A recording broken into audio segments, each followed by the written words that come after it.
الحمد للہ وکفا وسلام علی عبادہ الذین اصطفیٰ اما بعد فاعوذ باللہ من الشیطان الرجیم بسم اللہ الرحمن الرحیم وعباد الرحمن الذین یمشون علی الارض حونا واذا خاطبهم الجاہلون قالوا سلاما سبحان ربک رب العزة عما یصفون وسلام علی المرسلین والحمد للہ رب العالمین اللہم صل علی سیدنا محمد وعلی آل سیدنا محمد وبارک وسلم اللہم صل علی سیدنا محمد وعلی آل سیدنا محمد وبارک وسلم اللہم صل علی سیدنا محمد وعلی آل سیدنا محمد وبارک وسلم ربی یسر ولا تؤثر وتمم بالخیر وبک نستعین ربی زدنی علما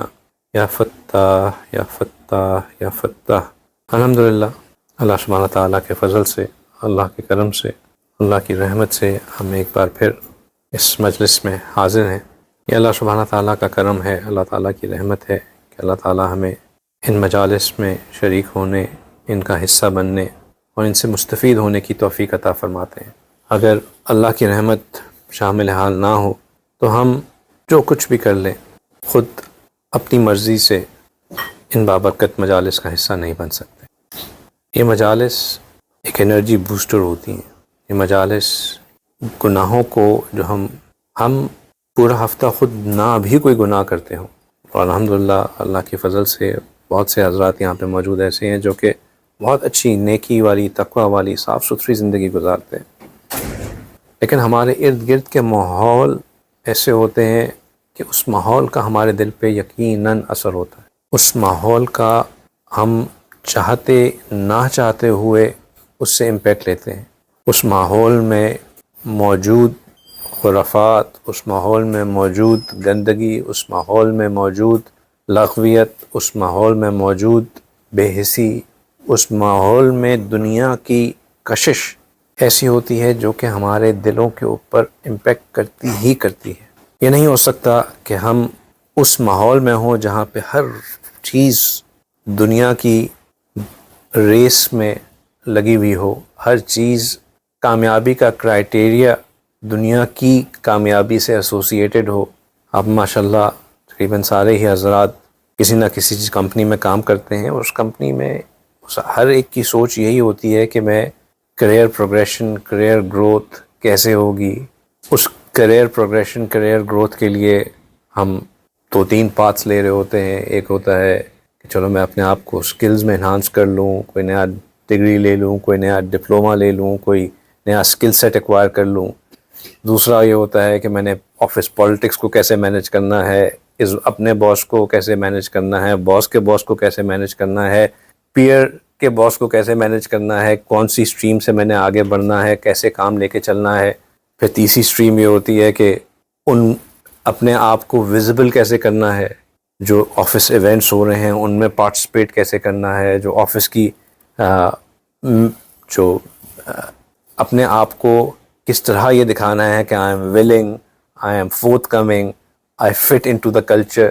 جب ہم اس سارے چکر میں پڑے ہوتے ہیں تو یہ کیسے ہو سکتا ہے کہ وہ جو نیگیٹیوٹی ہے، اور نیگیٹیوٹی سے یہ مراد نہیں ہے کہ وہاں پہ شاید لوگ کوئی گندے ہوتے ہیں نعوذ باللہ، بٹ کیونکہ اس کا فوکس صرف دنیا ہے، اس کا فوکس صرف نیکسٹ جاب ٹیئر میں جانا ہے، اس کا فوکس صرف مزید پیسے کمانا ہے، مزید بڑا ٹائٹل لینا ہے۔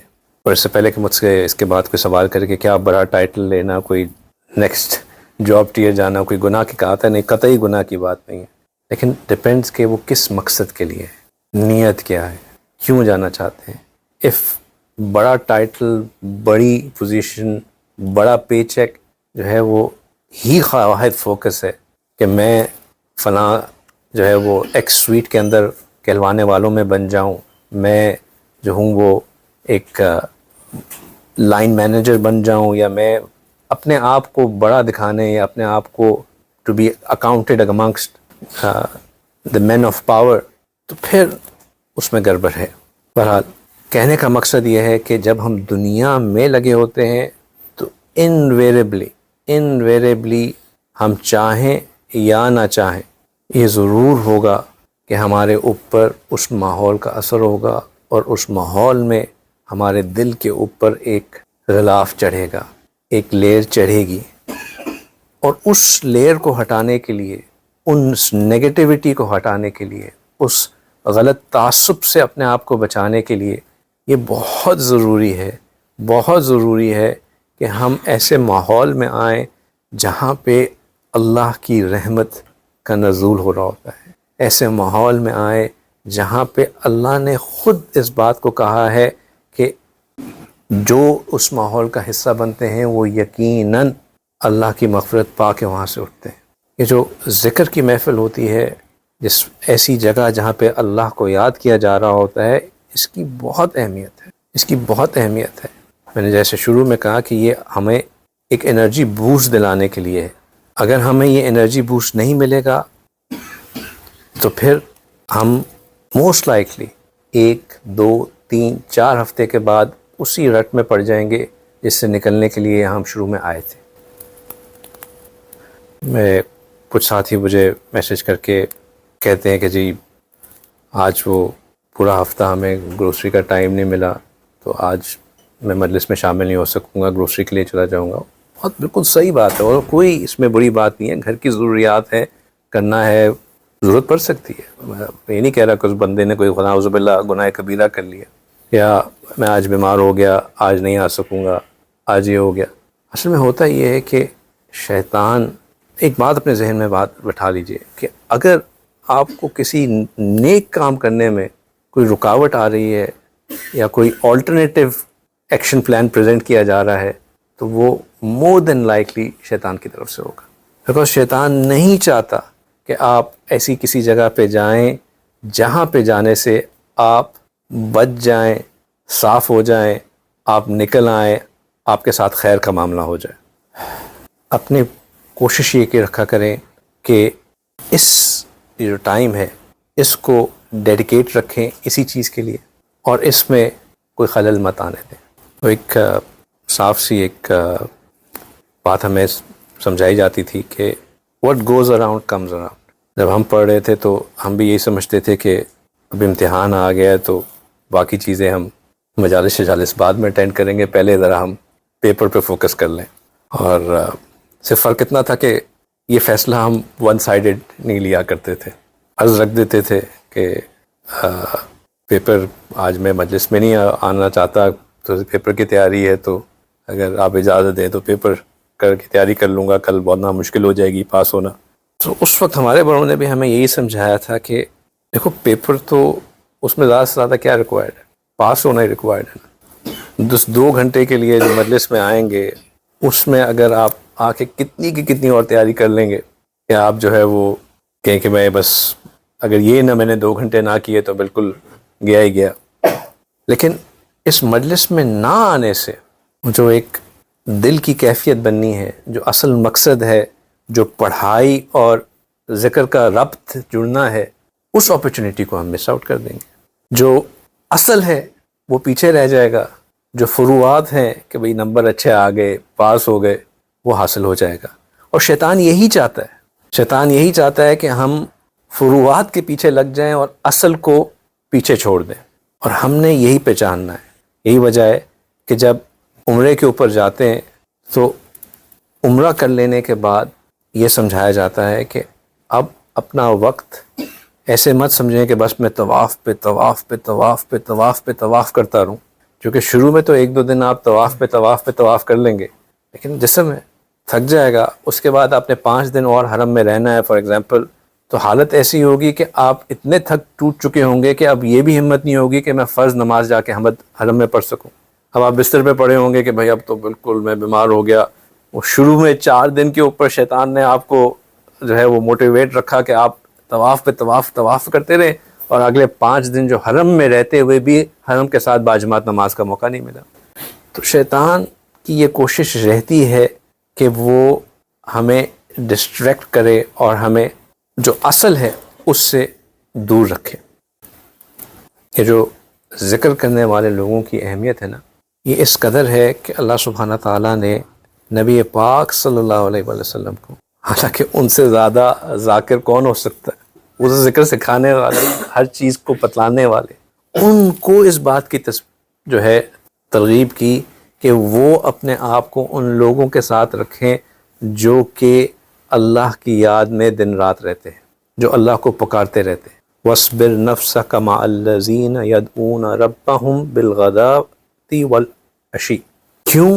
کیونکہ وہ چاہتے ہیں کہ ان کو اللہ کی محبت مل جائے، اللہ کی معرفت مل جائے۔ یریدون وجہہ، اور کہنے کی جو بات ہے وہ تو بہت ہی اہمیت والی ہے کہ وَاصْبِرْ نَفْسَكَ، کہ اپنے اوپر، اپنے نفس پہ جبراً صبر کر کے، کیونکہ ہوتا یہی ہے کہ ایسی جگہوں پہ جڑنے کے لیے، ان پہ کنسسٹنٹ رہنے کے لیے نفس کے اوپر بڑا بھاری لگتا ہے، کچھ اور نہیں ہوتا تو یہ شک ڈال دیتا ہے کہ اوہ میں تو صرف اس لیے جاتا ہوں کہ لوگوں کو یہ لگے کہ میں جو ہوں جڑا ہوا ہوں، میں تو لوگوں کو دکھانے کے لیے جا رہا ہوتا ہوں، لوگوں کو یہ فیل ہو کہ جی وہ بندہ ہل نہیں گیا، ابھی بھی جماعت کے ساتھ جڑا ہوا ہے، اس لیے میں جاتا ہوں، حالانکہ میرا کوئی دل چاہ نہیں رہا ہوتا۔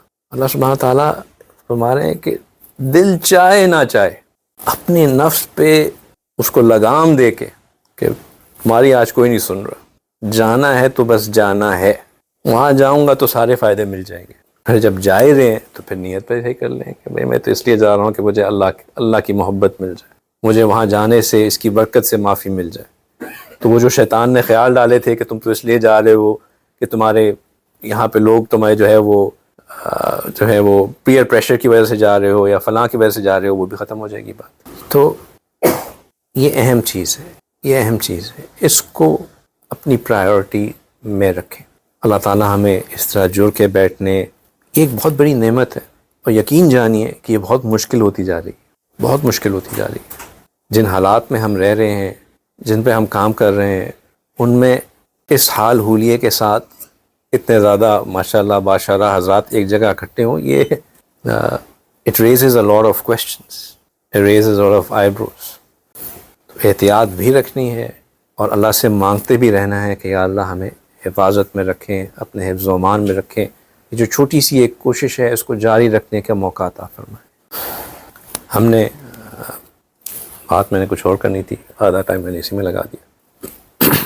اس طرح کے پری ایمبل سے بچنے کے لیے طریقہ یہ ہے کہ مجلس سے تھوڑی دیر پہلے نا مجھے میسج مت کیا کریں کیونکہ پھر اس میسج کا جواب جو ہے وہ اس پری ایمبل میں نکل آتا ہے، تو پھر چلیں الحمدللہ جو بات اللہ نے دل میں ڈال دی وہ ہو گئی۔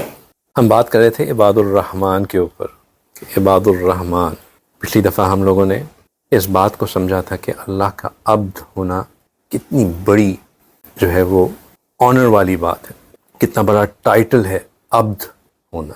سمپل سی بات سمجھنے کے لیے کہ جو حضرات یہاں پہ پرٹیکولر اس میں سیشن میں نہیں تھے، چونکہ پچھلی سیشن میں شب معراج تھی، تو اس پرسپیکٹیو سے ہم نے بات کرنا شروع کی تھی کہ اللہ سبحانہ تعالیٰ نے نبی پاک صلی اللہ علیہ وسلم کو ان کی زندگی میں جو سب سے بڑا آنر یا سب سے بڑا انعام جو ان کو دیا وہ معراج کا سفر تھا، جس میں ان کو اللہ سبحانہ تعالیٰ سے ملاقات کا شرف حاصل ہوا، انبیاء علیہ السلام سے ملاقات کا شرف حاصل ہوا۔ ایک بالکل ہی انہونی چیز، حالانکہ سب کچھ اسباب کے مطابق ہی ہوا ہوگا، ہمارے لیے اس وقت کیونکہ ہمیں اس چیز کی سمجھ نہیں ہے تو ہمارے لیے سمجھنا، ہمیں سب کو سمجھنے سے قاصر ہے کہ یہ ہو کیسے گیا، ہوا انہی، کیونکہ یہ دنیا جو ہے اس میں ہر چیز کاز اینڈ افیکٹ سے ہی ہوتی ہے۔ اللہ سبحانہ تعالیٰ جب اس کو چاہتے ہیں تو اس کو تبدیل کر دیتے ہیں اور اس میں ایکسیپشنز کریٹ کر دیتے ہیں، تو لیکن رہتا وہ اسی ڈومین کے اندر ہی ہے۔ لیکن کیونکہ ایک ایب نارمیلٹی تھی، ایک آؤٹ آف دا سیکوینس چیز تھی، تو بہت بڑا ایک آنر، جب اللہ سبحانہ تعالیٰ نے اس قدر بڑا آنر نبی پاک صلی اللہ علیہ وسلم کو عطا کیا، تو یقیناً اس کو بلاتے ہوئے جب ہم نے کسی آنریبل پرسنالٹی کو بلانا ہوتا ہے تو ہم خطابات کا ایک لائن لگا دیتے ہیں، حضرت، مولانا، شیخ، فلاں فلاں فلاں، پری اینڈ پوسٹ، نام کے آگے پیچھے سمجھ نہیں آتی، نام شروع کہاں سے ہوا، بند کہاں سے ہوا، پیچھے اتنے آگے پیچھے اتنی زیادہ چیزیں لگی ہوتی ہیں۔ وہ صحیح ہے، وہ جائز ہے، ان کے اکرام میں ایسی بات کی جا رہی ہوتی ہے، لیکن اللہ سبحانہ تعالیٰ نے جب نبی پاک صلی اللہ علیہ وسلم کا ذکر کیا، اس سب سے اعلیٰ جو ان کے اوپر نعمت عطا کی گئی تو ان کے لیے جو لفظ استعمال کیا وہ عبد کا تھا. اب عبد جو ہے اس سے ہمیں یہ بات سمجھ میں آتی ہے کہ عبد ہونا اللہ سبحانہ تعالیٰ کے ہاں ایک بہت ہی پروفاؤنڈ اور بہت ہی آنریبل اسٹیٹس ہے. تو اس لیے پھر یہ بات سمجھنا ضروری ہے کہ عبد ہوتا کون ہے، عبد کسے کہا جاتا ہے. عبد بننے کے لیے عبد کے لفظی مفہوم تو یہ ہے نا کہ وہ جس نے اپنے آپ کو مکمل طور پہ اپنے مالک کے حوالے کر دیا، جس کی اندر کوئی میں نہیں رہی، جس کی اپنی کوئی ذاتی چاہت نہ رہی، جس کے کوئی ذاتی فیصلے نہ رہے. وہ جو کرتا ہے، جیسا سوچتا ہے، جیسا اس کا سونا جاگنا کھانا پینا پہننا اوڑھنا ہر چیز اپنی مالک کے حکم اور اس کی رضا کے مطابق ہوتا ہے. وہ اپنے مالک کے حکم میں راضی ہوتا ہے اور اس کے کرنے کے مطابق کرتا رہتا ہے. یہ عبد ہے. تو پھر اللہ سبحانہ تعالیٰ نے ایک اور جگہ ہم جیسے کمزور لوگوں کو سمجھانے کے لیے کہ ہم خود ہی پلس مائنس نہ کرتے رہیں، یہ ایکسپلین کر دیا کہ یہ جو عبد ہوتے ہیں ان کی کوالٹیز کیا ہوتی ہیں. اور وہ اللہ سبحانہ تعالیٰ نے عباد الرحمن کے ساتھ ان کو پکار کے ان کی کوالٹیز ڈیفائن کی. یہ عباد الرحمن ہوتے ہیں. رحمان اللہ سبحانہ تعالیٰ کی وہ صفت مبارکہ ہے جس میں خیر ہی خیر ہے، خیر ہی خیر ہے، رحمت ہی رحمت ہے، جو ہر ایک کے لیے اچھا ہی چاہتی ہے. اس صفت کے ساتھ اس عبد کو جوڑ کے کہا کہ ان کے اندر یہ خاصیات ہوتی ہیں. وہ خاصیات ہم نے سمجھنا شروع کی تو ہمیں احساس ہوا کہ اس میں اللہ سبحانہ تعالیٰ نے کہا کہ یہ جو عباد ہوتے ہیں، یہ جو عبد ہوتے ہیں، یہ ایک کچھ چیزیں ہیں یہ کرتے ہی کرتے ہیں، اور یہ کچھ چیزیں ایسی ہیں جو کہ یہ قطعی نہیں کرتے. پچھلی دفعہ اللہ کی توفیق سے ہمیں ان خاصیات کو سمجھنے کا موقع ملا جو کہ یہ عباد کرتے ہی کرتے ہیں. سب سے پہلی کوالٹی جو عباد الرحمن کی تھی وہ کیا تھی کہ وہ اپنے اندر ہیوملٹی رکھتے ہیں، وہ عاجزی رکھتے ہیں، ہمبل ہوتے ہیں. ہمبل ہونے کا اس میں بھی کافی کنفیوژن ہو گئی. بہت سے ہمارے حضرت بھائیوں نے بعد میں میسیج یہ کیا کہ کیا جب ہم آفس میں ہوتے ہیں اور کارپوریٹ انوائرمنٹ میں تو اگر آپ ہمبل ہوں گے تو اگلا تو آپ کو رول اوور کر کے کہیں سے کہیں چلا جائے گا، تو اس میں پھر ہمبل کیسے رہنا ہے. اور کسی نے پریشانی کا یہ اظہار کیا کہ اگر میرے ساتھ میرا کولیگ جو ہے وہ سارے ٹاسک ہم جو جوائنٹلی ملتے ہیں وہ مجھے کہتا رہتا ہے کہ تم ہی کرتے رہو تو میں اب ہمبل رہوں تو پھر تو سارا ورک لوڈ میرے اوپر ہی آ جائے گا. اس طرح کے 2-3 سوالات. اچھا، یہ سوال کرنا میرے نزدیک یہ بہت اچھی کوالٹی ہے، اس لیے کیونکہ جس نے یہ بات سنی اس نے اپنے آپ کو غور کیا کہ میں اپنے اندر یہ کوالٹیز کس طرح لے کے آؤں. اور پھر جب اس نے غور کیا کہ میں اس کو کس طرح لے کے آؤں تو اس کو اپنی سچویشن میں نظر آئی کہ مجھے تو یہ چیلنجز فیس ہوتے ہیں. اور پھر اس نے کہا کہ اچھا میں اگر یہ چیلنج فیس ہوتا ہے تو let me go and clarify کہ اب میں کیا کروں. جس نے نہ کوئی سوچا بس سن لیا کہ یہ چلو ایک بات ہے اور مووڈ آن، وہ زیادہ خطرناک ہے. لہٰذا سوال کرنے سے کبھی گھبرانا نہیں چاہیے. سوال پوچھنا ایک طالب علم کی نشانی ہے اور ہم سب طالب علم ہیں. A good question is a sign of an intelligent student. سوال پوچھتے رہنا چاہیے. تو ہمبل ہونے کا مطلب یہ ہے کہ ہم اپنے آپ کو کسی سے اعلیٰ نہ سمجھیں. اس کا یہ مطلب نہیں ہے کہ ہم بالکل بچ ہی جائیں. اس کا مطلب یہ ہے کہ اگر 2 لوگ کام کر رہے ہیں اور آپ کسی سے بہتر کام کر سکتے ہیں تو آپ کے اندر یہ سینس آف سپیریورٹی نہیں ہونی چاہیے کہ آپ دوسرے کو لک ڈاؤن اپون کریں کہ یار یہ تو ہے ہی بیکار. جو خاصیت آپ کو مل گئی اس پہ اللہ کا شکر ادا کریں. اپنی قابلیت پہ شکر ادا کرنا بھی ہیوملٹی کا سائن ہے. ہم نے رمضان پریپریشن سیریز میں شکر کے اوپر ایک بہت تفصیل سے بات کی جس میں ہم نے سیدنا سلیمان علیہ السلام کو جو اللہ نے نعمتیں عطا فرمائی اس کے بارے میں ہم نے دیکھا کہ وہ جب اللہ سبحانہ تعالیٰ سے ان نعمتوں کا شکر ادا کرتے ہیں تو وہ یہ فرماتے ہیں کہ یا اللہ میں شکر ادا کرتا ہوں ان نعمتوں کا، آپ کی ان نعمتوں کا جو آپ نے مجھے عطا کی. وہ یہ بھی نہیں کہتے کہ میری ان نعمتوں پہ جو آپ نے مجھے دی، وہ کہتے ہیں وہ آپ کی وہ نعمتیں، یعنی کہ وہ کسی چیز کا کریڈٹ خود نہیں لیتے. آپ کی دی ہوئی نعمت ہے، آپ ہی نے مجھے دی ہے، میں تو خالی ہوں. یہ ہیوملٹی ہے. اس بات کو اکنالج کرنا کہ اگر میرے اندر کوئی قابلیت بھی ہے تو وہ اللہ کی دی ہوئی ہے، میری اپنی کوئی ایکوائرڈ نہیں ہے. یہ ہیوملٹی ہے. لہٰذا وہ ہمبل ہوتے ہیں، عاجزی ہوتی ہے ان کے اندر، میں نہیں ہوتی، خود ہی نہیں ہوتی. خود ہی تو ہوتی ہے، اپنی خود پرستی نہیں ہوتی. اور دوسرا وہ آرگیومنٹیشن میں نہیں پڑتے. کہ جب ان کو کوئی آ کے اکسائے یا کنفرنٹ کرے اور ان کو نظر آ رہا ہو کہ یہ صرف for the sake of confrontation ہے، تو وہ اس سے پیسفلی واک آؤٹ کر جاتے ہیں۔ یہ ساری چیزیں میں بہت تفصیل سے بیان کر چکا ہوں، تو اس کو دوبارہ ڈیٹیلز میں نہیں جائیں گے، جسٹ ریکیپ کہ ان کی کوالٹیز کیا ہیں، کہ وہ عاجزی ہوتی ہے ان کے اندر، آرگومنٹیشن کی کوالٹی نہیں ہوتی، وہ بلا وجہ کی آرگومنٹیشن میں نہیں پڑتے ہیں، وہ اپنی راتیں اللہ سبحانہ تعالیٰ کے سامنے سجدے اور قیام میں گزارتے ہیں، وہ رات کو اللہ کے سامنے اپنے آپ کو پیش کرتے ہیں۔ رات میں اپنے آپ کو اللہ کے سامنے پیش کرنا یہ بہت ہی ایک خاص عمل رکھتا ہے۔ اس کی سب سے بڑی جو سگنیفیکنس ہے وہ یہ ہے کہ یہ وہ وقت ہوتا ہے جہاں کوئی اور دیکھ نہیں رہا ہوتا، یہ ون آن ون ٹائم ہوتا ہے، یعنی کہ اس میں کوئی پاسبلٹی بھی نہیں ہوتی کہ کوئی شو آف آ جائے، کس نے دیکھنا ہے؟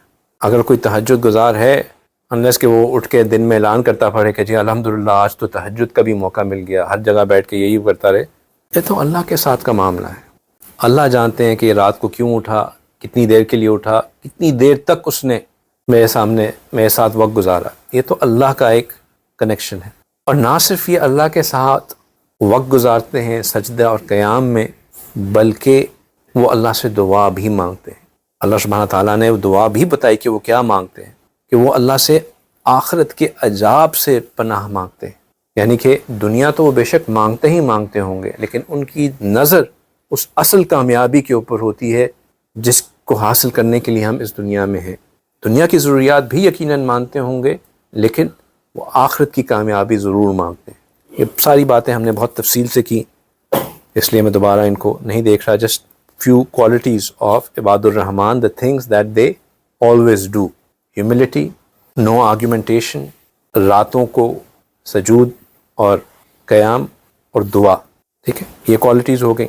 اور پھر ہم نے ایک اور کوالٹی ان کی دیکھی، دو اور کوالٹیز دیکھی کہ وہ اللہ کی راہ میں خرچ کرتے ہیں، اور کس طرح خرچ کرتے ہیں کہ نہ تو وہ اسراف کرتے ہیں اور نہ ہی وہ کنجوسی دکھاتے ہیں، وہ میانہ روی کے ساتھ کام کرتے ہیں، میانہ روی کے ساتھ کام کرتے ہیں۔ تو یہ وہ کوالٹیز تھیں جو کہ ہم نے عباد الرحمن کی the things that they do اس پرسپیکٹیو میں دیکھی، اور ہم نے کہا تھا کہ ہم انشاءاللہ اسی ٹاپک کو کنٹینیو کرتے ہوئے ان کوالٹیز کو بھی دیکھیں گے جس میں عباد الرحمن وہ چیزیں جو کہ وہ کیا چیزیں نہیں کرتے، the things that they do not do۔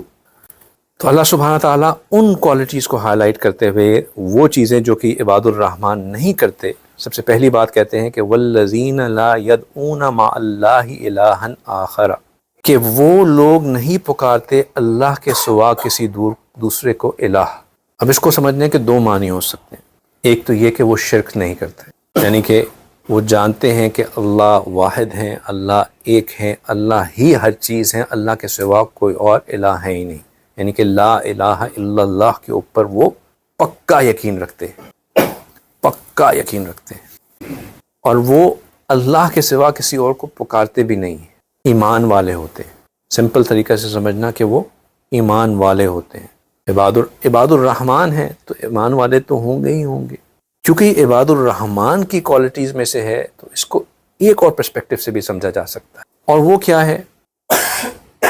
وہ یہ ہے کہ جب اللہ سبحانہ تعالیٰ کہتے ہیں کہ ان الذین قالوا ربنا اللہ ثم استقاموا، کہ جب ان لوگوں نے کہا کہ ہمارا رب اللہ ہے اور پھر اس کے اوپر جم گئے، ہم اللہ کو واحد اور لا شریک مانگنے میں بالکل ہمیں کوئی الحمدللہ شک شبہ نہیں ہوتا۔ کسی کو کہہ دیا جائے کہ یہ مورتی پڑی ہے، اس کے سامنے سجدہ کر دو، وہ تو آپ قتل کرنے پہ اتر آئے کہ تم کیا سمجھتے ہو میں کوئی کافر ہوں جو مجھے تم نے ایسی بات کی، تمہاری ہمت کیسی ہوئی کہ تم نے ایسی بات مجھے کہی؟ ہم بطور مسلمان الحمدللہ اس بات پہ کلیئر ہوتے ہیں کہ اللہ اللہ ہے، کسی اور کے سامنے نہیں جھکنا، بس اللہ ہی اللہ ہے۔ لیکن اللہ کو رب ماننے میں ہم کمزور پڑ جاتے ہیں۔ اب یہ رب کون ہوتا ہے؟ اللہ سبحانہ تعالیٰ رب بار بار رب کی تکرار کرواتے ہیں ہم سے۔ نماز میں ہم شروع کرتے ہیں الحمدللہ رب العالمین، رکوع میں جاتے ہیں سبحانہ رب العالی ربی العظیم، سجدے میں جاتے ہیں سبحانہ رب العالی، ٹھیک ہے، پھر ہم جو ہے قرآن کا شروع ہوتا ہے الحمدللہ رب العالمین، قرآن کا ختم ہوتا ہے قل اعوذ برب الناس۔ تو یہ رب رب رب کی تکرار ہماری زندگی میں مسلسل چلتی رہتی ہے۔ اللہ سبحانہ تعالیٰ بار بار اپنی اس نام، اپنے اس لقب سے ہمیں یاد کراتے رہتے ہیں کہ اللہ رب ہیں، رب ہیں، رب ہیں۔ تو یہ رب ہوتا کون ہے؟ رب وہ ہوتا ہے جو کہ پالنے والا ہوتا ہے، پالن ہار ہوتا ہے۔ the one who nourishes from the cradle to the grave، یعنی کہ بچے کو اس کی بالکل بچپنے سے جب سے وہ نکلتا ہے اپنی ماں کے پیٹ سے، تب سے لے کے اس کی قبر تک اس کو جو ہر ضرورت کو پورا کرنے والا، ہر اس کی نیڈ کو فلفل کرنے والا، ہر اس کی خواہش کو پورا کرنے والا، ہر اس کی ضرورت کو پورا کرنے والا، یہ رب ہوتا ہے۔ the one who nourishes، یہ وہ ہوتا ہے جو کہ پالتا ہے، آپ کو بڑا کرتا ہے، پالتا پوستا ہے، who allows you to grow, who looks after you۔ رب وہ ہوتا ہے جو کہ مالک ہے، آقا ہے، ہر چیز کے اوپر اس کا کنٹرول ہے، تمام کے تمام چیزیں اس کی اجازت سے ہو رہی ہوتی ہیں، وہ تمام ریسورسز کو کنٹرول کرتا ہے، وہ جس کو چاہتا ہے جتنا دیتا ہے، اور جس سے چاہتا ہے جب چاہتا ہے لے لیتا ہے۔ یہ رب ہے۔ رب وہ ہے جو سب کو ختم ہو جانے کے باوجود دوبارہ اکٹھے کرنے پہ طاقت رکھتا ہے۔ رب وہ ہے جو ہر چیز سامنے ہونے کے باوجود کسی کو معاف کرنا چاہے تو معاف کر سکتا ہے، کسی کو سزا دینا چاہے تو سزا دے سکتا ہے۔ رب ایک نہایت ہی شفیق اور نہایت ہی اپنائیت والا لفظ ہے، ربنا، کہ ہمارا رب۔ اس لیے اللہ سبحانہ تعالیٰ اپنے آپ کو جہاں بھی شفقت کے الفاظ کرنے والے ہوتے ہیں نا، تو وہاں پہ رب کا ذکر آتا ہے۔ اکثر عذاب کے ساتھ بھی رب کا ذکر آتا ہے، اس لیے کیونکہ رب جو کسی کا اتنا لک آفٹر کرنے والا ہو، اس کے دل میں تو ویسے ہی جو ہے ایک سافٹ کارنر ہوتا ہے۔ ہم کسی کے کفالت کر رہے ہوں تو ایک ہمارے اندر ایک سافٹ کارنر ہوتا ہے کہ یار میں اب اس کو کس طرح تکلیف میں دیکھ سکتا ہوں، ہے نا ایسا۔ تو رب جو کہ ہر ضرورت کو پورا کرنے والا ہوتا ہے، وہ سخت نہیں ہو سکتا۔ تو اللہ سبحانہ تعالیٰ کہتے ہیں کہ وہ لوگ جو کہ مجھے رب کہتے ہیں کہ ہمارا رب اللہ ہے، پھر اس پہ قائم ہو جاتے ہیں، یعنی کہ وہ کیا کرتے ہیں کہ اب ان کو اس بات کا یقین ہوتا ہے کہ ہمیں جو کچھ ملنا ہے اللہ سے ہی ملنا ہے۔ وہ چوری کرنا، سود لینا، دھوکے دینا، ڈاکے ڈالنا، وہ اس میں نہیں پڑتے۔ وہ یہ جانتے ہیں کہ بھئی جب میرے رب نے، جب میں کچھ بھی نہیں تھا، میری ماں کے پیٹ میں اس نے مجھے رزق پہنچا دیا، تو میں اب جب اس دنیا میں آ گیا ہوں تو وہ کیوں نہیں مجھے رزق پہنچائے گا۔ ہم یہاں پہ مار کھا جاتے ہیں، ہم اس بات کو بھول بیٹھتے ہیں کہ ہمارا رب تو اللہ ہے، وہ تو پالنے والا ہے، وہ تو دینے والا ہے۔ میں اللہ کو پکاروں جب مجھے ضرورت ہے، میں کیوں بھاگ رہا ہوں ادھر ادھر، میں کیوں اسباب لینے کے لیے تو صحیح ہے، لیکن اسباب سے کے اوپر نظر جم جانا اور مسبب الاسباب سے نظر ہٹ جانا، یہ گڑبڑ ہے، یہ گڑبڑ ہے۔ لہٰذا جو جم جاتے ہیں اس بات پہ کہ ہمارا رب اللہ ہے، تو پھر اب ان کو اس بات کا ڈر نہیں ہوتا کہ ہم نے جھوٹ بولنا ہے تو ہمارا کام بنے گا، ان کو اس بات کا ڈر نہیں ہوتا کہ اگر ہم نے سچ بول دیا تو معاملہ خراب ہو جائے گا، اگر ہم نے رشوت نہ لی یا رشوت نہ دی تو معاملے رک جائیں گے، اگر ہم نے دھوکہ نہ دیا تو پھر کام کیسے بڑھے گا، مارکیٹ میں تو چلتا ہی دھوکہ ہے۔ چونکہ پھر کم بھی کافی ہو جاتا ہے، چونکہ پالنے والا تو رب ہے، رب دے گا، کیوں نہیں دے گا۔ جب ہر ایک سے پریشان ہو جاتے ہیں تو پھر جا کے رب کو پکارتے ہیں۔ یہی چیز اللہ سبحانہ تعالیٰ فرما رہے ہیں کہ وہ لوگ جو ہے اللہ کے سوا کسی اور کو نہیں پکارتے، لا یدعون مع اللہ الہا آخر، کسی اللہ کے سوا کسی اور کو نہیں پکارتے، جانتے ہیں کہ مسبب الاسباب اللہ ہے، اللہ ہی نے دینا ہے، اللہ ہی سے ملنا ہے، اللہ ہی سے جوڑ کے رہنے میں خیر ہے۔ ولا، اگلی کوالٹی کہ وہ جو چیز نہیں کرتے، ولا یقتلون النفس التی حرم اللہ الا بالحق، بغیر حق کے کسی کا قتل نہیں کرتے۔ یاد رکھیے کہ اگلے نے جتنا بھی بڑے سے بڑا گناہ بھی کیوں نہ کر لیا ہو، کتنی بڑی سے بڑی توہین بھی کیوں نہ کر لی ہو، کسی کو یہ حق نہیں ہے کہ وہ خود جا کے اس کی جان لے لے، اس کا قتل کر دے، اس کی سزا چاہے سزائے موت ہی کیوں نہیں ہے، وہ سزا حکومت وقت، قاضی وقت نے دینی ہے۔ کوئی بندہ اپنے طور پہ یہ فیصلہ نہیں کر سکتا کہ کیونکہ اس نے یہ کیا ہے ختم، یہ ہماری شریعت اس کی اجازت نہیں دیتی۔ اپنے ہاتھ میں قانون کو لے کر کسی کو مار دینا، چاہے وہ جتنا بھی بڑا گنہگار، خطاکار، بدکار، بد زبان کیوں نہ ہو، اس کو ناحق قتل کرنے پہ آپ اللہ کے ہاں بہت ہی نچلے درجے میں گر جاتے ہیں، بہت ہی نچلے درجے میں گر جاتے ہیں۔ تیسری چیز جو وہ نہیں کرتے، ولا یزنون، زنا نہیں کرتے۔ کسی بھی سوسائٹی میں کرپشن لانے والی، کسی بھی سوسائٹی کو تباہ کرنے والی جو سب سے، آپ سمجھ لیں کووڈ-19 جو ہے نا، وہ کووڈ-19 اتنا خطرناک نہیں تھا جتنا یہ زنا ہے۔ زنا ایک سوسائٹی کے فیبرک کو ایسے تباہ کرتا ہے، اس کی ویلیوز کو اس طرح ڈسٹارٹ کرتا ہے جیسے ایک کووڈ-19 جیسا وائرس پورے کے پورے لوگوں کو افیکٹ کر کے جو ہے ایک پینڈیمک پھیلا دیتا ہے۔ یہ اس قدر خطرناک چیز ہے۔ زنا حیا کے مترادف ہے، اپوزٹ ہے، مترادف نہیں ہے، اس کے اپوزٹ ہے، تضاد میں ہے۔ زنا حیا کے تضاد میں ہے۔ حیا بندے کو بہت سی چیزوں سے بچا کے رکھتی ہے، زنا اس کے برعکس ہے۔ زنا کرنے سے یہی وجہ ہے کہ جب کوئی بندہ زنا کر رہا ہوتا ہے تو نبی پاک صلی اللہ علیہ وسلم کے کہنے کے مفہوم کے مطابق وہ ایسا ہے جیسے اس کے اندر ایمان ہی نہیں، وہ ایمان سے خالی ہوتا ہے، ایمان سے خالی ہوتا ہے۔ اور زنا ہماری شریعت، یہ بات سمجھ لیں، وہ زنا سے نہیں روکتی، وہ روکتی ہے ان قدموں سے یا ان چیزوں سے جو لیڈ کرتے ہیں ایونچولی جا کے زنا کرنے سے۔ اس لیے شریعت حکم دیتی ہے اپنی نظریں نیچے کرنے کے لیے، کہ ٹیمپٹیشن ہی نہ پیدا ہو، اپنی نظریں نیچے رکھو، اس چیز کی طرف اٹریکٹ ہی نہ ہو جو تمہیں ایونچولی جا کے زنا کی طرف لے جائے۔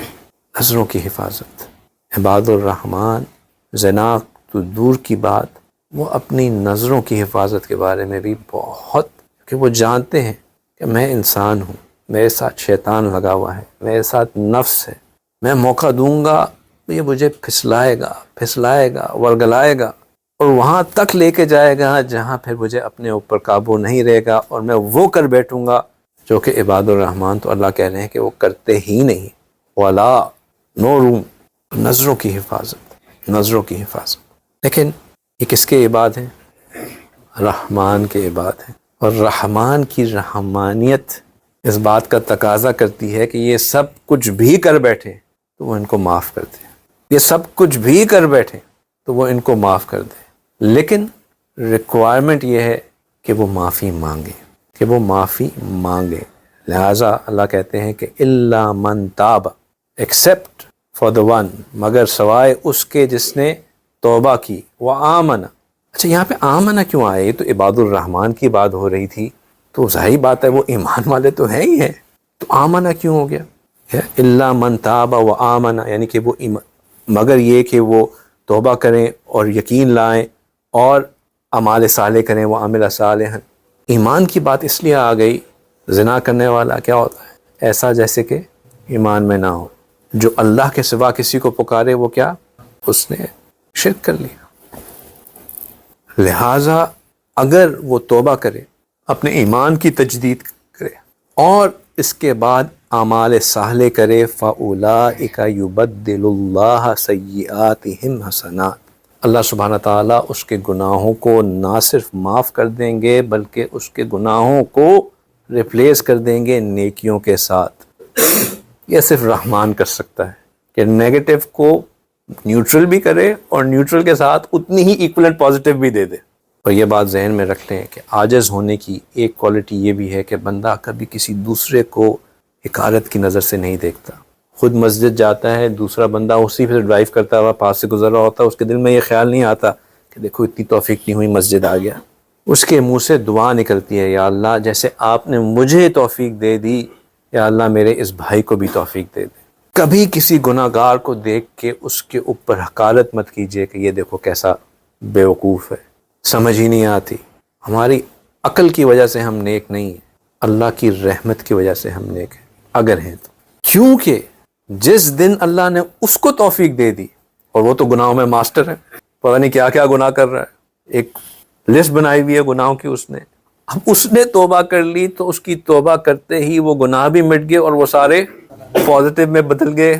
اب آپ جو چھوٹی موٹی نیکیاں کرتے ہیں وہ لے کے بیٹھے رہے اور وہ تو کہیں سے کہیں پہنچ گیا۔ اب کسی کے دل میں شیطان یہ نہ خیال دکھا لے کہ میں گناہ زیادہ کر لیتا ہوں پھر توبہ کروں گا تو لسٹ پازیٹیو بن جائے گی، نہیں، ہم انہی چھوٹی نیکیوں پہ ہی خوش ہیں جو اللہ ہمیں دے رہے ہیں۔ کیا پتہ کہ توبہ کرنے سے پہلے ہی موت آ جائے، رسک نہیں لے سکتے۔ توبہ کرنا بھی، توبہ کی توفیق مل جانا بھی بہت بڑی نعمت ہے، بہت بڑی نعمت ہے۔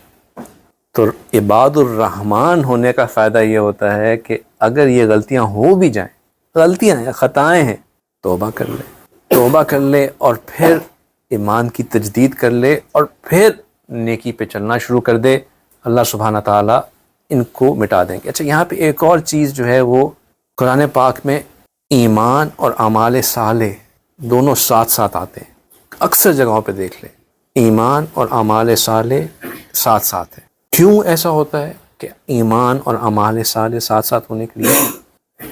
ایمان ضروری ہے مومن بننے کے لیے، اس دنیا میں مومن بننے کے لیے ایمان ضروری ہے، اور آخرت میں کامیاب ہونے کے لیے یہ ضروری ہے کہ ہم اس دنیا سے ایمان کی حالت میں ہی اٹھائے جائیں، یعنی کہ خاتمہ بالایمان ہو۔ اور خاتمہ بالایمان کے لیے ضروری ہے کہ بندہ نیک عمل کرنے والا ہو۔ وجہ کیا؟ وجہ یہ کہ اگر ہم ایمان لے کے آتے ہیں اور اب ہم نیکی پہ زندگی گزارتے ہیں، نیک اعمال کرتے ہیں، تو ایک اللہ نے کا اصول جو کہ نبی پاک صلی اللہ علیہ وسلم نے ہمیں سکھایا کہ جیسے تم جیو گے ویسے ہی تم مرو گے، جیسے تم مرو گے ویسے ہی تم قبر میں اتارے جاؤ گے، جیسے تم قبر میں اتارے جاؤ گے ویسے ہی تم اٹھائے جاؤ گے، اور جیسے تم اٹھائے جاؤ گے ویسے ہی تمہیں اللہ کے ہاں جمع کیا جائے گا۔ اب یہ بات ضروری ہے کہ اگر ہم چاہتے ہیں کہ ایمان کی حالت میں رہیں تو نیک اعمال کرنے سے ہمارے اس بات کی امید کر سکتے ہیں کہ اللہ ہمیں خاتمہ بالایمان عطا فرمائے گا۔ نیک اعمال، نیکی کی زندگی، جو نیک ہوگا وہ ایمان اس کا بچا رہے گا۔ نام کا محمد، نام کا قاسم، نام کا احمد، نام کا بلال، نام کا مو، اور حرکتیں ہر کوئی گارنٹی نہیں ہے کہ وہ جب موت آئے گی تو ایمان قائم رہے گا۔ جب موت آتی ہے شیطان کا اٹیک ضرور ہوتا ہے۔ یہ میں نے بات سوچی تو نہیں تھی بتانے کی، لیکن بات چھڑ گئی تو اب یہ ذکر کرتا ہوں۔ حضرت جی رحمۃ اللہ علیہ کا وصال سنڈے کو ہوا تھا۔ سیٹرڈے کی صبح شیخ سمیر صاحب حضرت جی کے پاس گئے تو حضرت جی نے کہا دفع ہو جاؤ، اور یہ کہہ رہے ہیں دفع ہو جاؤ اور ساتھ کچھ انگلی پہ پڑھ رہے۔ اب آپ میں سے جو حضرت جی کو قریب سے جانتے ہیں، یہ الفاظ حضرت جی کے زبان سے نکلنا ایک ناممکن سی چیز ہے کہ حضرت جی ایسی کوئی بات کریں کہ دفع ہو جاؤ، ناممکن۔ اس وقت تو ہم میں سے کسی کو سمجھ نہیں آئی۔ مجھے سمیر بھائی کی اس کی فوراً بعد ہی فون آیا کہ عجیب واقعہ ہوا، مولانا شان صاحب نے فون کیا کہ عجیب واقعہ ہوا، حضرت جی ہیں ایسی بات کی، پتہ نہیں طبیعت کتنی خراب ہے، کیوں ایسی بات کر رہے ہیں۔ ہم سیٹرڈے کو یہی بات چیت چل رہی تھی کہ ایسا کیسے ہو گیا کہ حضرت جی نے ایسی کوئی بات کی۔ لیکن اب ہم بعد میں چیزوں کو جب اینالائز کرتے ہیں تو ہمیں احساس ہوتا ہے کہ ہو سکتا ہے، میں کوئی نہیں کہہ رہا تھا کہ یہی ہوا ہوگا، میں یہ کہہ رہا ہوں کہ ہو سکتا ہے کہ اس وقت شیطان کا کوئی حملہ ان کے اوپر ہو جو ان کے ایمان کے اوپر اٹیک کر رہا ہو، اور حضرت جی کچھ پڑھتے ہوئے ان کو یہ کہہ رہے ہوں کہ دفع ہو جائے یہاں سے۔ چونکہ عجیب معاملہ تھا، وہ کچھ پڑھ رہے ہیں، انگلی پہ کچھ کاؤنٹ کر رہے ہیں اور صاحب کو کہہ رہے ہیں دفع ہو جائے یہاں سے، دفع ہو جائے یہاں سے۔ عجیب۔ تو یہ بات بتانے کا مقصد یہ ہے کہ اگر حضرت جی رحمہ اللہ جیسے شخص کے اوپر شیطان آ کے حملہ کر سکتا ہے، اور ایسے کئی مشائخ اور کئی اولیاء اللہ کے بارے میں اس طرح کے واقعات موجود ہیں جو کہ ان کے آخری وقت کے اوپر شیطان نے ان کے اوپر حملہ کیا، تو ہم کس کھیت کی مولی ہیں کہ ہمارے اوپر یہ حملہ نہیں ہوگا۔ ایمان ضبط کرنے کے لیے شیطان آتا ہی آتا ہے، کیونکہ اس کو پتہ ہے کہ جو ایمان کی حالت میں اس دنیا سے نکل گیا وہ کامیاب ہے، چاہے اس کی بے شک کچھ دھلائی ہو بھی آخر میں، اس کا تزکیہ ہو بھی آخر میں، لیکن ایونچولی وہ کامیاب ہے۔ ہاں، جو ایمان کے بغیر یہاں سے چلا گیا پھر معاملہ مشکل ہے۔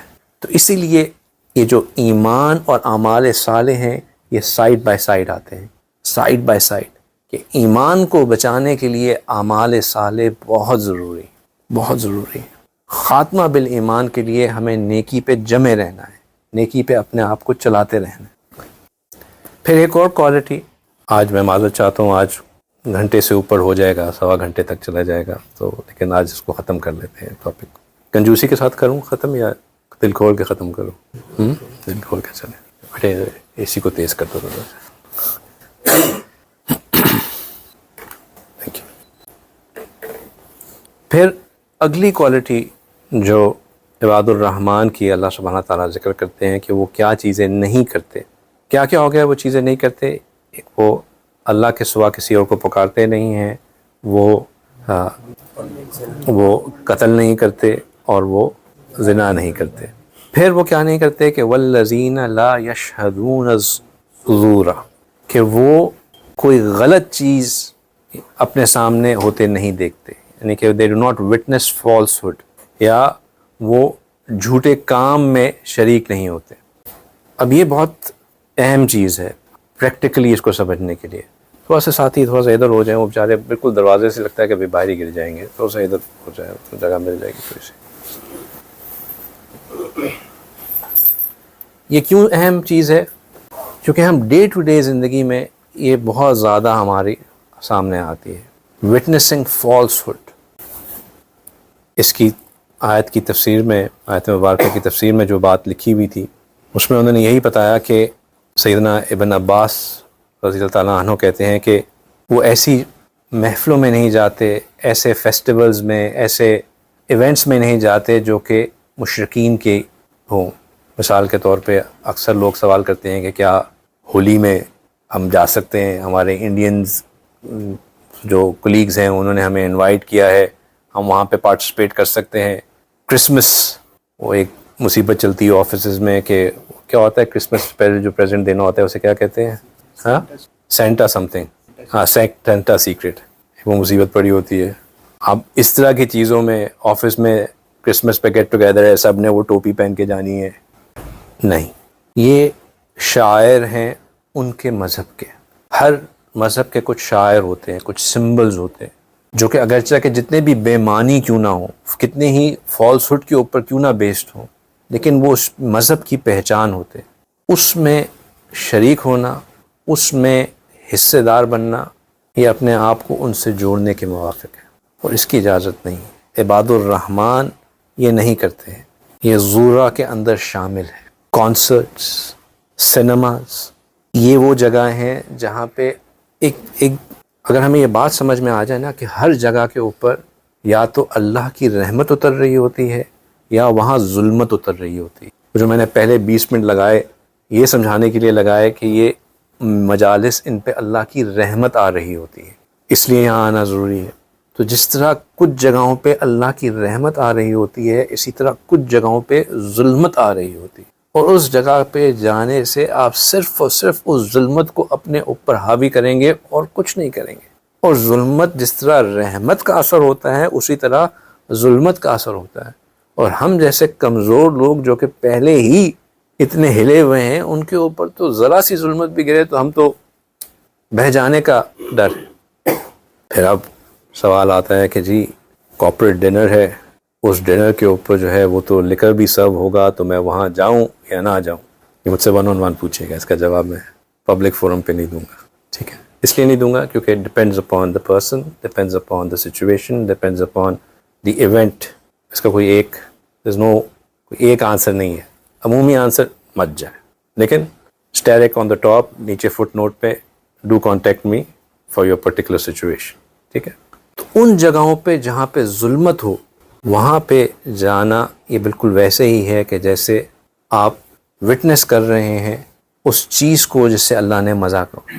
عباد الرحمن do not witness falsehood, اور یہ ساری چیزیں فالس ہوڈ کے اندر شامل ہیں۔ اس کو کچھ مفسرین نے یوں بھی سمجھایا کہ وہ غلط گواہی نہیں دیتے، جھوٹی گواہی نہیں دیتے، بالکل نہیں دے سکتے، وہ تو جھوٹ بولنے والے ہیں، جھوٹ بولنا تو شامل ہی نہیں ہو سکتا۔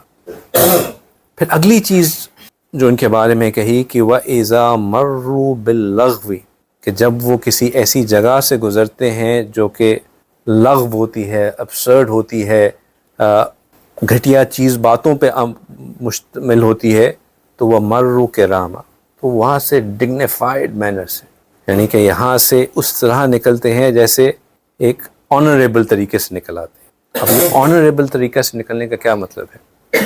ڈگنیفائڈ طریقے سے نکلنے کا مطلب یہ ہے کہ اگر آپ ایسی جگہ پہ گئے جہاں پہ آپ کو نظر آ رہا ہے، تو ایک تو یہ کہ آپ وہاں سے خاموشی سے نکل رہے ہیں، وہاں وویلا مت مچا دیں، کافروں کیا کر رہے ہو تم پہ، اللہ کی لعنت ہو، تمہیں عذاب آئے، ایسے نہیں۔ یا اللہ آپ رحیم ہیں، کریم ہیں، ہدایت دینے والی ذات آپ کی ذات ہے، حق دکھانا آپ کا کام ہے، یا اللہ ان کے دل کو بھی کھول دیجئے، ان کو بھی ہدایت عطا فرما دیجئے، اور یا اللہ مجھے بھی ہدایت پہ قائم رکھیں۔ پہلے اللہ کا شکر ادا کریں کہ اللہ نے اس موقع پہ حق اور باطل کو پہچاننے کی توفیق عطا فرما دی۔ آپ نے نہیں پہچانا کہ یہ غلط کام ہو رہا ہے، اللہ نے آپ کو توفیق دی کہ آپ نے یہ سمجھ لیا کہ یہ حق تھا یا یہ باطل تھا۔ جب پہچان ہو گئی تو اللہ کا شکر ادا کریں کہ یا اللہ آپ کا شکر کہ آپ نے مجھے یہ سمجھ دے دی۔ پھر اپنے بھائی کے لیے دعا کریں، ان لوگوں کے لیے دعا کریں جو اس وقت وہاں پہ موجود ہیں۔ کافر کے لیے اس کی زندگی میں حق کی دعا کرنا جائز ہے، اور مسلمانوں کے لیے اگر وہ غلط کر رہے ہوں تو ان کے لیے تو بطور اولا دعا کرنی چاہیے۔ یاد ہے نا کہ وہ چونٹی جس نے اپنے کمیونٹی کے لیے تھوڑی سی خیر خواہی کی تھی تو اللہ تعالیٰ نے اس کو کیا عزت دی۔ یہ خیر خواہی جو ہے نا یہ بہت پسند ہے اللہ سبحانہ تعالیٰ کو۔ تو اگر کسی ایسی جگہ سے گزر ہو جہاں غلط کام ہو رہا ہو تو وہاں سے ڈگنیفائڈ مینر سے، بزرگانہ طریقے سے گزر جائیں۔ وہاں پہ کھڑے ہو کے کسی کو، وہ تو اس وقت موجود ہے، میں نے پچھلی دفعہ بھی یہ بات کہی تھی کہ اگر کوئی کام غلط کر رہا ہو اس وقت اس کو اگر ترغیب دے سکتے ہیں کہ یار چھوڑ دو، یہ بہتر نہیں ہے، اتنا کہہ دینا کافی ہے۔ وہاں پہ اب اس کے اوپر فتوے لگانا یا اس کو یہ کہنا یا اس کے اوپر انسسٹ کرتے رہنا یہ غلط ہے، کیونکہ اگر اب اس نے یہ کہہ دیا کہ جا بھائی تو اور تیرا دین، تو وہ تو بیچارہ ایمان سے ہی نکل گیا۔ لہٰذا سچویشن کو اسیس کر کے اس کے حساب سے فیصلہ کرنا، لیکن جو بھی ہو اللہ سے دعا تو ضرور مانگنا، پہلے اللہ کا شکر ادا کرنا پھر دعا کرنا، یہ بہت ضروری ہے، یہ ڈگنیفائڈ طریقہ ہے، ٹھیک۔ اور ایک اور چیز جو وہ لوگ نہیں کرتے وہ یہ کہ جب ان کو قرآن کی کوئی بات بتائی جائے، ان کے سامنے قرآن کی کوئی بات رکھی جائے، اللہ کی کسی آیت کو سمجھایا جائے، اللہ کی نبی پاک صلی اللہ علیہ وسلم کی کسی فرمان کو ذکر کیا جائے تو اس کو یہاں سے سن کے یہاں سے نکال نہیں دیتے۔ ان کے لیے اللہ کی بات حرف آخر ہوتی ہے۔ اگر ان کو کسی ہر چیز کا علم شروع سے نہیں ہوتا، لیکن اگر کسی چیز کا علم ہو جائے، ان کو سمجھ میں آ جائے کہ اللہ یہ بات چاہتے ہیں مجھ سے، تو وہ ہر کوشش کرتے ہیں کہ میں اپنی زندگی میں اس کو لے آؤں۔ میں یہ نہیں کہہ رہا کہ وہ فوراً لے آتے ہیں، یہ اللہ کی توفیق ہوتی ہے، لیکن کوشش کرنا تو ہمارا کام ہے۔ ہم کوشش ہی نہ کریں، بات سنی کو انسنی کر دیں، سن کے ہم تھک گئے ہیں کہ اپنی نظروں کو نیچے رکھیں۔ میں یہ نہیں کہتا کہ اب تو لازمی نیچے ہونا چاہیے، لیکن کم از کم جب نظر نیچی نہ ہو رہی ہو تو ایک دفعہ آواز یہ تو ہمارے دل میں آئے تو صحیح نا کہ اللہ کا حکم یہ ہے کہ میں اپنی نظر کو نیچے رکھوں، اور جب وہ آواز آ جائے تو پھر بندہ فوراً اللہ سے مانگ لے کہ یا اللہ نہیں رکھی جا رہی، مدد فرما دے، یا اللہ پھنس رہا ہوں، پھسل رہا ہوں، یا اللہ مدد فرما دیجیے۔ یہ بات کا یاد ہی نہ آنا، حالانکہ اتنی دفعہ یہ بات سنی ہو، یہ پھر گڑبڑ ہے، یہ گڑبڑ ہے۔ والذین اذا ذکروا بآیات ربہم، کہ وہ لوگ جب ان کے سامنے اللہ کی کوئی آیت رکھی جاتی ہے، ان کو یاد دلائی جاتی ہے اللہ کی کسی آیت کا، لم یخروا علیہا صما وعمیانا، تو وہ اس کے اوپر ایسے نہیں گرتے جیسے کوئی اندھا بہرا بندہ۔ ایک تو یہ بات ہوگی کہ آیت اللہ کی باتوں کے اوپر غور ہی نہ کرنا، یعنی کہ ٹھیک ہے اللہ کی بات ہے الحمدللہ ماشاءاللہ کر کے تبرک سمجھ کے فوراً جس نے بات کی اس کا بھی ہاتھ چوم لیا، اس کے بھی ماتھے پہ وہ کر دیا، بہت سارا کچھ کر دیا، لیکن دل میں کوئی بات نہیں اتری۔ یہ جو دل میں نہ بات اترنا ہے نا، یہ خطرناک سٹیٹ ہے دل کی۔ کسی نے آ کے شیخ سے کہا کہ یا شیخ پتہ نہیں ہمارے دلوں کو کیا ہو گیا ہے، آپ ہمیں قرآن کی باتیں سنا رہے ہوتے ہیں اور ہمارے باتوں دلوں کو تو کچھ ہوتا ہی نہیں ہے، کوئی اثر ہی نہیں ہوتا، لگتا ہے ہمارے دل بیمار ہو گئے۔ میں کہا تمہارے دل بیمار نہیں ہو گئے، تمہارے دل مو گئے ہیں، مر گئے ہیں کہ اللہ کی بات ہو رہی ہے اور تمہارے دل پہ کوئی اثر ہی نہیں ہو رہا. یہ کیسے ہو سکتا ہے؟ تو اپنے دل کی اسٹیٹ بھی چیک کرتے رہنا چاہیے کہ کیا میں جو یہ باتیں سن رہا ہوں، ہم نے پچھلی دفعہ عباد الرحمن کی کوالٹی سنی، کیا ہمیں یاد تھیں کہ یہ 5 qualities these are the things they do? کتنے لوگوں نے کہا کہ کیا کتنے لوگوں نے اپنا محاسبہ کیا کہ کیا یہ 6 چیزیں جو عباد الرحمن کی ہیں یہ میرے اندر ہیں یا نہیں ہیں؟ کتنے لوگوں نے کہا کہ اچھا نہیں ہے تو میں اب اس کو کم از کم ان میں سے ایک کو تو اپنے اندر لے کے آنا شروع کرتا ہوں. آج ہم نے اتنی زیادہ کوالٹی سنی کہ یہ نہیں ہونی چاہیے. کس نے سوچا کہ میں اس طرح کر رہا ہوں نہیں کر رہا ہوں؟ یہ اللہ کی آیات ہیں جو ہمارے سامنے اللہ کی توفیق سے پیش کی جا رہی ہیں. اس کو سننا، اس نیت سے سننا کہ میں اس پہ عمل کروں گا، یہ بہت ضروری ہے.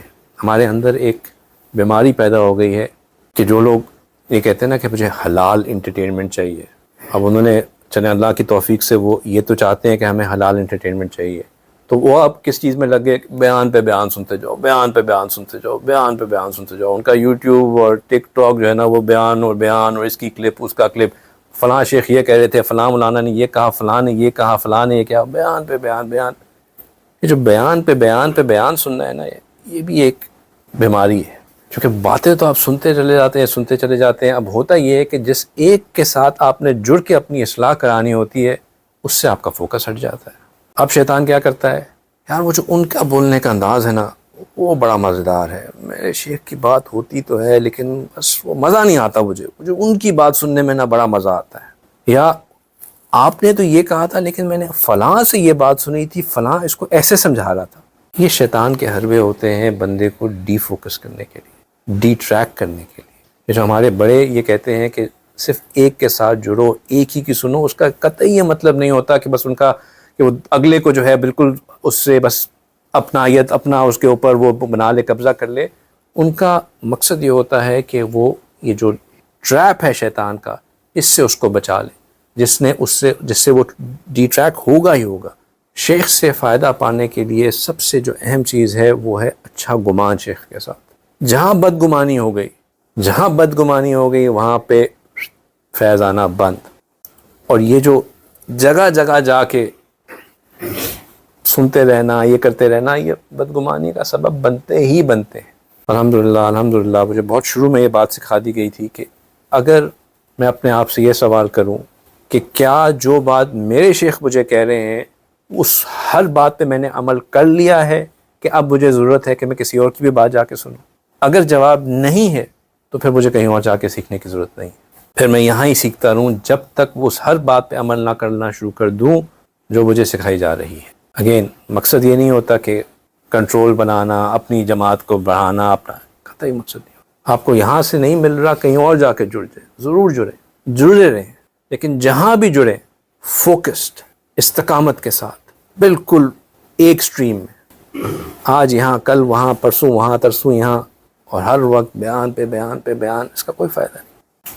اور تیسری چیز یہ کہ قرآن پاک سیلف سٹڈی سے نہیں آتا.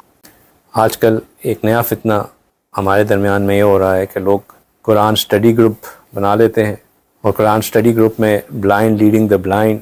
My understanding of this ayah is this. What is your understanding? But I feel that this is like this and this is like that. یہ جو I feel اور my understanding ہے، ریفلیکشن تو بہت اچھی چیز ہے لیکن وہ رولنگ کے طور پہ نہیں لی جا سکتی. ریفلیکشن اور رولنگ دو الگ چیزیں ہیں. قرآن کے اوپر ریفلیکٹ کرنا ضرور چاہیے، قرآن سے رولنگ کو لینا وہ وہی ہے جو کہ نبی پاک صلی اللہ علیہ وسلم نے صحابہ اکرام کو سکھائی، جو صحابہ اکرام نے تابعین کو سکھائی، جو تابعین نے تبع تابعین کو، so on and so forth. بس کسی نے قرآن کو صحیح بھی سمجھ لیا لیکن اس چیز کے خلاف سمجھا جو کہ نبی پاک صلی اللہ علیہ وسلم، صحابہ اکرام، تابعین اور تبع تابعین کی تعلیمات کے مطابق تھا، تو وہ بھی غلط ہے. اسی طرح لے کے چلنا ہے جس طرح نبی پاک صلی اللہ علیہ وسلم نے سکھایا ہے، اسی میں خیر ہے، چونکہ وہی اس کے کسٹوڈین ہیں، وہی اس کے ریسیپینٹ ہیں، انہی پہ ہی آیا ہے، وہی اس کی تفسیر ہے، وہی اس کی ایکسپلینیشن ہے. اس کے علاوہ ہم اگر اس کو خود انٹرپریٹ کر رہے ہیں تو وہ اس دا شیطان دیٹ از گائیڈنگ اس. آگے ایک آخری چیز رہ گئی، ٹھیک ہے. یہ سب کہنے کے بعد اللہ سبحانہ تعالیٰ پھر عباد الرحمن کی ایک اور کوالٹی ڈیفائن کرتے ہیں کہ وہ کیا کرتے ہیں، کیا نہیں کرتے ہیں. یہ سب بیان کرنے کے بعد پھر دعا کے اوپر آتے ہیں کہ وہ ایک اور بھی دعا مانگتے ہیں اللہ سبحانہ تعالیٰ سے کہ والذین یقولون ربنا حب لنا من ازواجنا. یہ جو حب لنا ہے نا، یہ بھی بڑا خوبصورت لفظ ہے کہ اللہ ہمیں ہدیہ کر دے. اگین اگر تھوڑا سا، کیونکہ قرآن ریفلیکشن ڈیمانڈ کرتا ہے، آئی تھنک تھوڑا سا نا ریفلیکشن والا ہونا چاہیے. یہ جو حب لنا ہے کہ یا اللہ مجھے ہدیہ کر دیجیے، یہ کس چیز کی نشانی ہے؟ جو پہلی کوالٹی تھی کہ ان کے اندر عاجزی ہوتی ہے. یا اللہ مجھے دے دیجیے. اور اکثر لوگ پوچھتے ہیں ہم دعا یہ کیوں نہیں کر سکتے کہ یا اللہ مجھے یہ چاہیے، آپ ہی اس کو مجھے دے دیں. یہ مت مجھے بتائیں کہ اس میں میرے لیے خیر ہے، نہیں ہے خیر نہیں ہے تو اس میں خیر ڈال دیں، مجھے دے دیں گے، بس چاہیے مجھے. اللہ سے مانگنا ہے، اللہ ہر چیز پہ قادر ہے. ہم کیوں نہیں کہہ سکتے؟ اس لیے نہیں کہہ سکتے کیونکہ عاجزی نہیں ہے، عبدیت نہیں ہے. عبد ڈکٹیٹ نہیں کرتا ہے، اب تو بس خواہش ڈرتے ڈرتے اظہار کرتا ہے اور پھر امید کرتا ہے کہ کوئی رحمت آ جائے گی، مل جائے گا. ربنا حب لنا، اللہ ہدیہ دے دیجیے. میں تو قابل نہیں ہوں. ہدیہ کب ملتا ہے؟ ہدیہ ملتا ہے کہ یہ بھی نہیں کہ یا اللہ مجھے اجر کے طور پہ جو ہے وہ ریوارڈ کر دیں یا مجھے جزا دے دیجیے. نہیں، میرا کوئی کام نہیں ہے ایسا کہ میں اس قابل ہوں کہ مجھے دیا جائے. بس آپ ہدیہ دے دیں. ہدیہ کہ آپ کی رحمت ہے، آپ کا بڑا دل ہے، آپ کے دل میں پیار آ گیا، آپ نے دے دیا. یہ عاجزی ہے. عاجزی اللہ کو پسند ہے. عاجزی اللہ جب دعائیں کوٹ کرتے ہیں نا قرآن میں، ان کے اوپر غور کرنا چاہیے، کیونکہ وہ یہی سکھاتی ہیں کہ یا اللہ سے مانگنا کیسے ہے، کس عاجزی کے ساتھ مانگنا. ربنا حب لنا، یا اللہ اپنی رحمت سے بس جتنا آپ سمجھیں قابل ہدیہ کر دیں، ہدیہ دے دیں. کیا ہدیہ میں دے دیں؟ ہمارے گھر والوں میں سے، من ازواجنا و ذریاتنا، اور ہماری اولاد میں سے، قرۃ اعین، ان کو ہماری آنکھوں کا ٹھنڈک بنا دے. یا اللہ ہمارے گھر والوں کو، ہماری اولاد کو ہماری آنکھوں کی ٹھنڈک بنا دے. یہ جو آنکھوں کی ٹھنڈک مانگنا ہے، یہ بہت اہم چیز ہے. یہ کون مانگ رہے آنکھوں کی ٹھنڈک؟ عباد الرحمن مانگ رہے. عباد الرحمن کے لیے اس کے گھر والے اور اس کی اولاد کب آنکھوں کی ٹھنڈک ہوں گے؟ تب جب وہ اسی مائنڈ سیٹ پہ چل رہے ہوں گے جس پہ وہ چلنا چاہتا ہے. جب اس کو گھر سے پریشر نہیں ہوگا کہ بھائی ہمیں تو یہ چیزیں چاہیے، بچوں نے جو ہے وہ بہترین سکول میں جانا ہی جانا ہے، بچوں کو باہر کھانے پہ جانا ہی جانا ہے، بچوں نے آج یہ والی مووی دیکھنے کا بہت دل چاہ رہا ہے، چلیں آپ چلیں ہمارے ساتھ، ہم بھی سینما جا رہے ہیں، آپ بھی ہمارے ساتھ سینما چلیں. جب اس کے گھر والے، اس کی اولاد اسی مائنڈ فریم میں ہوں گے، اسی مائنڈ سیٹ پہ ہوں گے جس پہ وہ چلنا چاہ رہا ہے. اور یہ دعا مردوں عورتوں دونوں کے لیے. عباد الرحمن صرف مرد نہیں ہے بائی دی وے. آپ سب سمجھ رہے ہیں کہ بس ہم ہی عباد الرحمن ہے، ہماری گھر والی تو پتہ نہیں کیا ہے. وہ بھی عباد الرحمن ہے، دونوں اس میں شامل، مرد عورت دونوں شامل ہیں. یہ دعا دونوں کے لیے کہ یا اللہ give me a spouse and make my children coolness of my eyes. مجھے ان کی طرف سے سٹریس نہ ہو، مجھے یہ نہ ہو کہ میں کہاں جا رہا ہوں وہ کہاں جا رہے ہیں، یا ان کی طرف سے کانسٹنٹ پریشر نہ ہو کہ مجھے اب غلط کرنا ہے، مجھے کوئی غلط فیصلہ کرنا ہے، یا مجھے وہ کام کرنا ہے جو کہ آپ نے کہا ہوا ہے کہ یہ عباد الرحمن نہیں کرتے ہیں، یا ان چیزوں کو کرنے میں میرے لیے رکاوٹ ہو جو کہ عباد الرحمن کرتے ہیں. آنکھوں کی ٹھنڈک کا مطلب یہ ہے کہ they are aligned with me, they have the same priorities as I do. اور یہ کتنی اہم چیز ہے، کتنی اہم چیز ہے. کتنے لوگ ایسے ہیں جو کہ خود تو نیک بن کے رہنا چاہتے ہیں، لیکن ان کے بچے یا ان کی گھر والے ان کو اس چیز سے روکتے رہتے ہیں.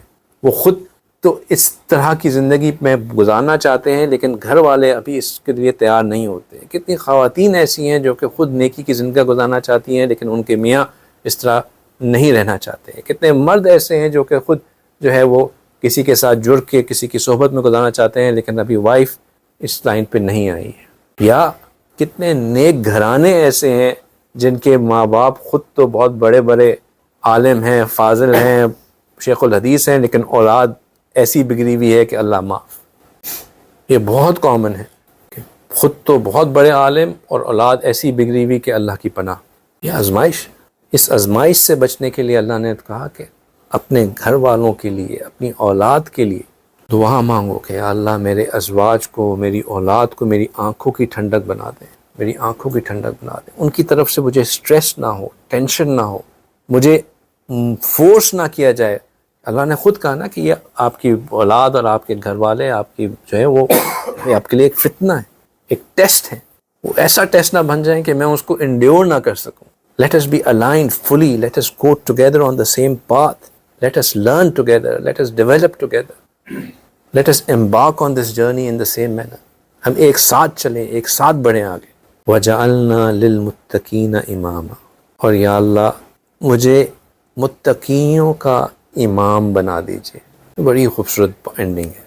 آن دا فیس آف اٹ تو شاید یہ لگتا ہے کہ ہم یہ کہہ رہے ہوں کہ مجھے کوئی ذرا بڑا اسٹیٹس بن جائے، متقی بھی ہوں اور میں ان کا امام ہوں، اپنے لیے کوئی بڑا عہدہ مانگ رہا ہوں.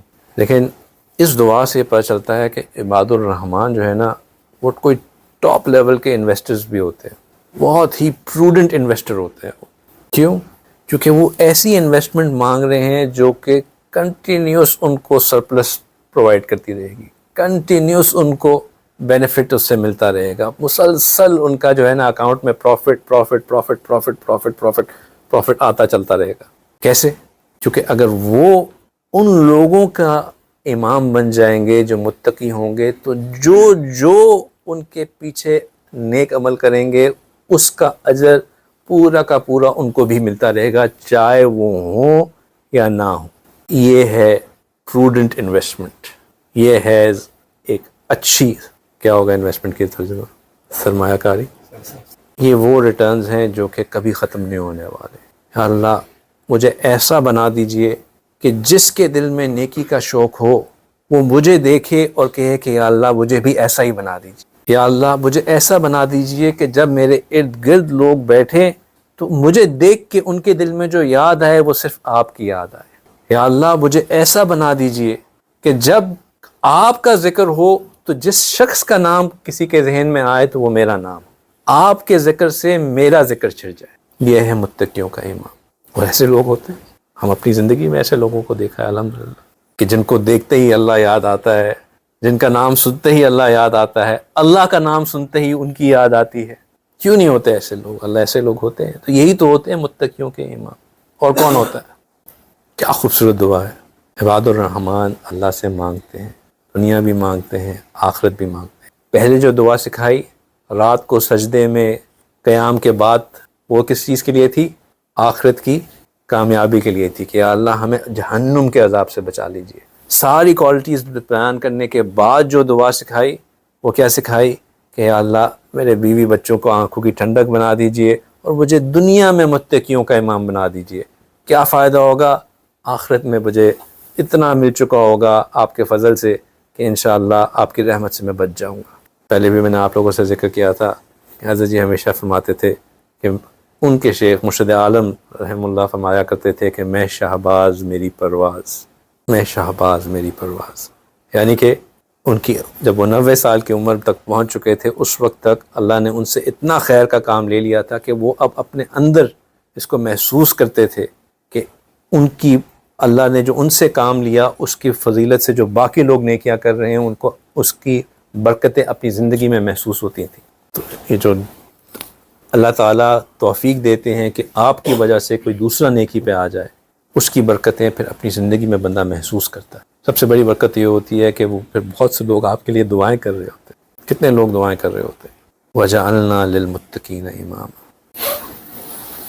تو یہ وہ خوبیاں ہیں جو عباد الرحمن کی ہوتی ہیں. اور پھر جب یہ عباد الرحمن ان خوبیوں کے ساتھ اللہ سے جا کے ملتے ہیں تو اللہ سبحانہ تعالیٰ کہتے ہیں اولئک یجزون الغرفۃ بما صبروا، کہ ان کو اجر دیا جائے گا یا ان کو بدلہ دیا جائے گا یا ان کو ریوارڈ کیا جائے گا ایک غرفہ کے ساتھ. غرفہ بیسیکلی کہتے ہیں ایک کمرے کو جو کہ اپر سٹوری پہ ہو. حدیث مبارکہ میں آتا ہے کہ یہ اس قسم کا کمرہ ہوگا جس کو باہر سے دیکھیں گے تو اس کا انٹیریئر نظر آئے گا اور اندر سے دیکھیں گے تو اس کا ایکسٹیریئر نظر آئے گا. اس قدر خوبصورت اور اس قدر بہترین یہ جگہ ہوگی. صحابہ اکرام نے نبی پاک صلی اللہ علیہ وسلم نے پوچھا کہ یا رسول اللہ اس میں رہے گا کون؟ کون لوگ ہیں جو اس میں رہیں گے اس قسم کے کمرے میں؟ آپ صلی اللہ علیہ وسلم نے فرمایا کہ وہ جو کہ اپنی زبان کو صاف رکھتے ہیں، اس کو نرم رکھتے ہیں، جو ہر مسلمان کو سلام کرتے ہیں اور مسکین کو کھانا کھلاتے ہیں، اور جب ہر کوئی سو رہا ہوتا ہے تو رات کے اس پہر میں اٹھ کے نماز پڑھتے ہیں۔ اللہ تعالیٰ سے دعا ہے۔ اور یہ ایک اور چیز، آخری چیز، کہ بما صبر، عجیب بات نہیں ہے کہ یہ نہیں کہا کہ یہ ان چیزوں کی جزا ہے جو کہ اوپر ان سب نے کی،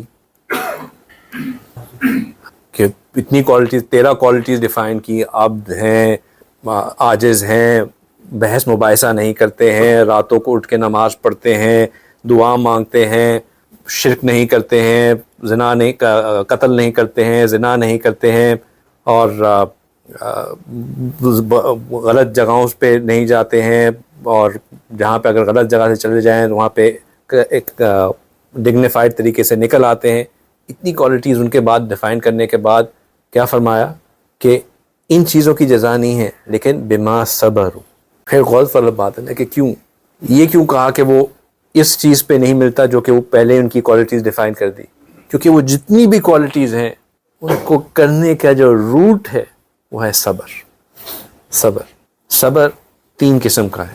صبر ہے طاعت میں، یعنی کہ اللہ کی عبدیت پانے میں، جن چیزوں میں نیکی کرنے میں اپنے نفس کے اوپر برداشت کرنا اس تکلیف کو، یہ بھی صبر ہے۔ صبر ہے گناہوں سے بچنے میں، کہ جو خواہش دل میں پیدا ہو رہی ہے، جو چاہت ہو رہی ہے، جو لاجک کہہ رہی ہے کہ یہ کر لو بہت فائدہ ہے، اس چیز کو، لاجک کو ڈیفائی کر کے جو اللہ نے کہا ہوا ہے اس پہ چلنا، یہ بھی صبر ہے۔ اور صبر ہے کہ اگر کوئی مصیبت آ جائے، کوئی کلیمٹی آ جائے، کوئی مشکل آ جائے، کوئی ٹرائل آ جائے، اس پہ کمپلین نہ کرنا، شکوے نہیں کرنا، بد زبانی نہ کرنا، بد کلامی نہیں کرنا، بد عملی نہ کرنا، یہ بھی صبر ہے۔ تو وہ جو جتنی 13 چیزیں ہم نے دیکھی، ان کے اوپر عمل کس پہ ہو سکتا ہے؟ صبر کرنے سے۔ کتنی خوبصورت طریقے سے اللہ تعالیٰ نے ساری چیزوں کو سمیٹ دیا کہ یہ جزا ہے اس چیز پہ جس پہ انہوں نے صبر کیا۔ اللہ اکبر کبیرہ۔ اللہ تعالیٰ ہمیں بھی یہ صبر عطا فرمائے۔ وآخر دعوانا ان الحمد للہ رب العالمین۔